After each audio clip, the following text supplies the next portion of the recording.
Robadon versus Proust is the fight I didn't know we needed.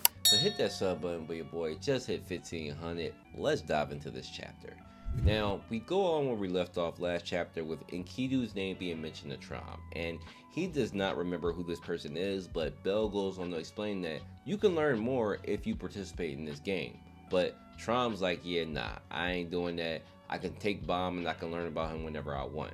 But Bell mentions that, well, Gustang not going for none of that, and he will smoke you if you try to do anything. So ultimately, Traum agrees to just get it over with, and they teleport into the actual sprout, but on an outer branch, where Bell goes on to explain the game. Now, it's called the Killing Chess Piece game, where the family heads will have chess pieces, but the kicker is the actual chess pieces will be Bomb and crew for Gustang. Now, he goes on to mention that they can be killed or stolen. And Tron points out the actual flaw that I was thinking about, which is, well, I can just kill and take them. Like, it's easy. I'm Tron. But the thing is that Tron can't actually participate with his own strength. He has to use his own chess pieces to capture Gustang's chess pieces, which is, again, Bomb and crew.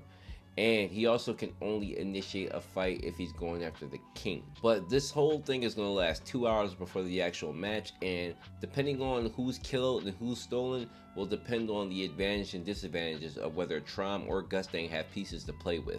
But they must capture a king to even compete in general. And Trom goes on to mention that, well, this game's a little too convenient for me because obviously I probably have the best chance of winning. Finally make our way to Robadon, where he made it to where his family's armies were massacred and ends up finding a little brother of his, Pokoko, who is the Turtle Branch family leader, but he mentions that all the other branches were captured and that Gustang is using them for games. Then we move back to the Sprout side, where Trom is asking who his chess pieces are, where we get to see that all the branches are captured in the cage, and Bell goes on to say that these are your pieces. Now, Pokoko explains that they're going to be used to traumatize Trom, which is weird because we don't actually think that Trom cares for his family, but we'll go into that after the recap. Bell explains that Trom must compete in order to save his family, and if he doesn't use them or if he doesn't compete, they're all going to be killed anyway. And Trom immediately agrees to play, but he does say that this is going to fire back on you. Now, we go back to the other side of the Sprout, where we go back to Robadon, and we see that he came across Bopidu Gur, who was waiting for him, and she throws her spear at him, and he immediately destroys it with his primal punch. We already know that Robadon is like that, but his attack gets blocked by Proust, who is mentioned by Robadon to be the second strongest in the Pobidao army.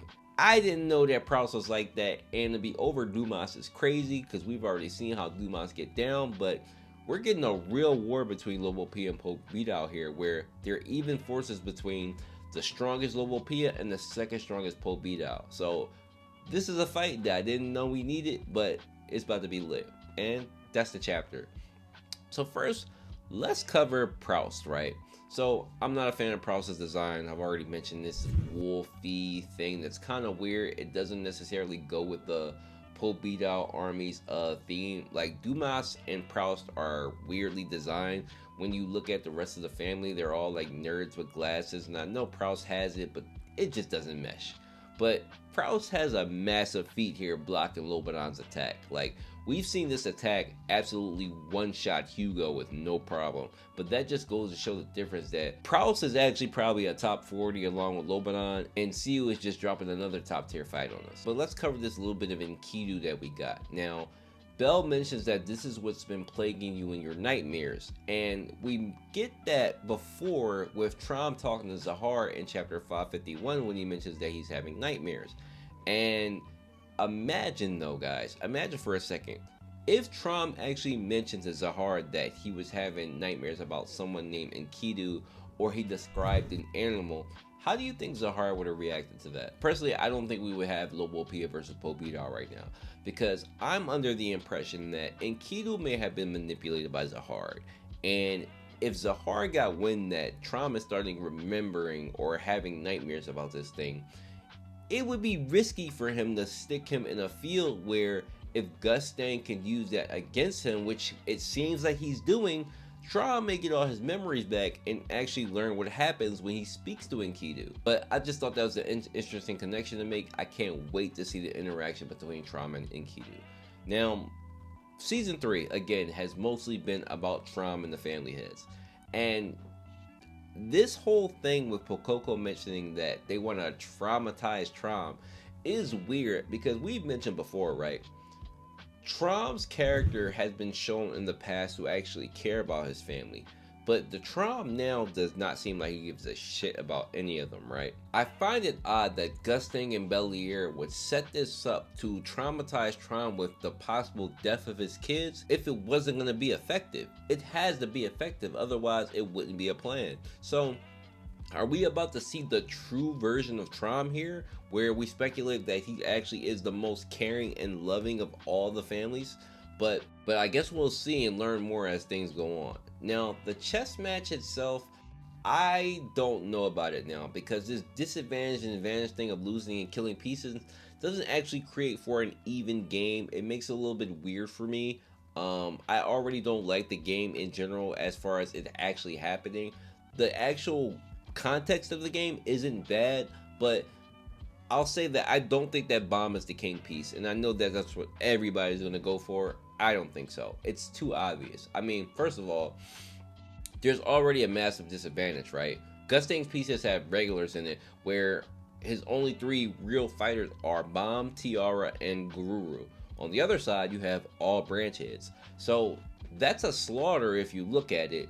And again, I think it's too obvious to make Bomb the king piece. I personally think that Gururu will be the king piece here, because one, Gururu is the one who actually betrayed Traum, and Bellier is aware of this, that Gururu is probably the least valued here by Traum, therefore he may not be a priority to catch like Bomb would be. Now, as far as Traum's pieces and who's the king there, I have no idea. We don't know enough about the branches to guess that, but this will make for an interesting dynamic given that we don't know who any or whatever pieces are.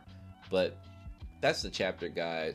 7 out of 10 for me. My predictions would probably be that we get this game and we'll get to see how it plays out.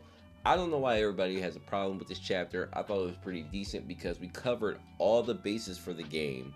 The art was fantastic, and we got to see Robadon. I mean, it seemed like Siu is speeding up to get to the actual chess match to me. I mean, this was an extremely long chapter, so covering all of this in one makes it a W chapter for me. But again, guys, the stream will be on Friday this week.